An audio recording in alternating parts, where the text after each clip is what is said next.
দর্শক, এই মুহূর্তে ঢাকা মেডিকেল কলেজ হাসপাতালে রয়েছেন সহকর্মী জহিরুল মোহসান। তার কাছ থেকে সবশেষ তথ্য আপনাদের জানাতে চাই। মোহসান, চিকিৎসকদের কর্মসূচি স্থগিত করা হয়েছে আমরা জানতে পেরেছি।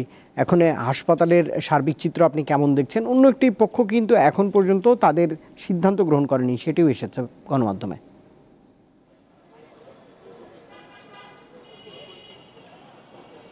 রুবায়েত, ঢাকা মেডিকেলের প্রশাসনিক ভবনে কিছুক্ষণ আগেই যারা আন্দোলনরত রেসিডেন্ট চিকিৎসক ছিলেন তারা কিন্তু ব্রিফিং করেছেন।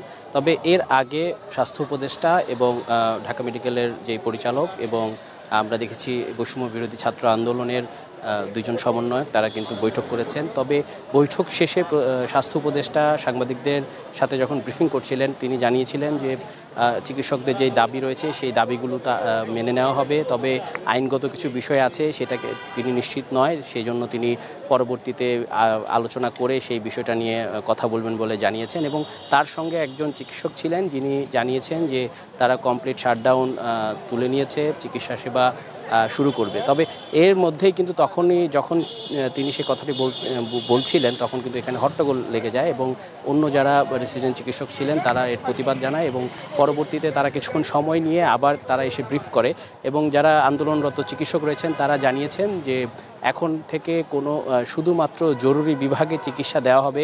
তবে এর জন্য তারা শর্ত জুড়ে দিয়েছেন। তারা জানিয়েছেন যতজন ডাক্তার চিকিৎসা সেবা দেওয়ার জন্য হাসপাতালে থাকবে ততজন আইন শৃঙ্খলা রক্ষাকারী বাহিনী, এটা হতে পারে সেনাবাহিনী, পুলিশ, বিজিবি অথবা যে কোনো ধরনের বাহিনীর তত 1:1 সংখ্যা যদি নিরাপত্তা ব্যবস্থা থাকে তাহলেই শুধুমাত্র তারা জরুরি যেই সেবা তারা দিতে পারবে এবং ভেতরের যেই রেগুলার রুটিন অথবা আউটডোর সেবা বন্ধ থাকবে আগামী 24 ঘন্টার মধ্যে।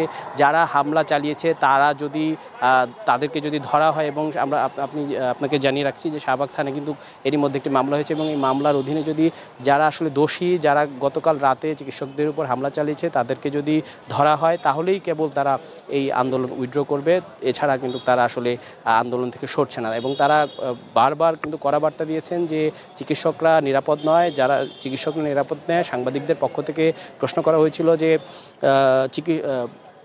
অসুস্থ রোগীদেরকে জিম্মি করে চিকিৎসকদের এই আন্দোলন কতটা যৌক্তিক। তারা বলছেন যে তারা নিজেরাই আসলে নিরাপদ না। কালকে ঢাকা মেডিকেলে 3টি ঘটনা ঘটেছে, সেই 3টি ঘটনা তারা উল্লেখ করে বলেন যে যেখানে চিকিৎসকরা নিরাপদ নয় সেখানে কিভাবে তারা চিকিৎসা সেবা দেবেন এবং তাদের স্বাস্থ্য সুরক্ষা নিয়েও তাদের যেই দাবি সেটা নিয়েও তারা আসলে কড়া বার্তা জানিয়েছেন। তবে এই মধ্যে আপনাকে সারমর্ম যদি বলতে চাই যে এখন থেকে 1:1 যদি ডাক্তার এবং আইনশৃঙ্খলা রক্ষাকারী বাহিনী থাকে হাসপাতালে তাহলেই তারা বিভাগীয় শহর এবং ঢাকা মেডিকেলে জরুরি সেবা চালু থাকবে। নিশ্চয় মোহসান, অসংখ্য ধন্যবাদ। ঢাকা মেডিকেল প্রাঙ্গণ থেকে আমার সহকর্মী যোগ দিয়েছিলেন।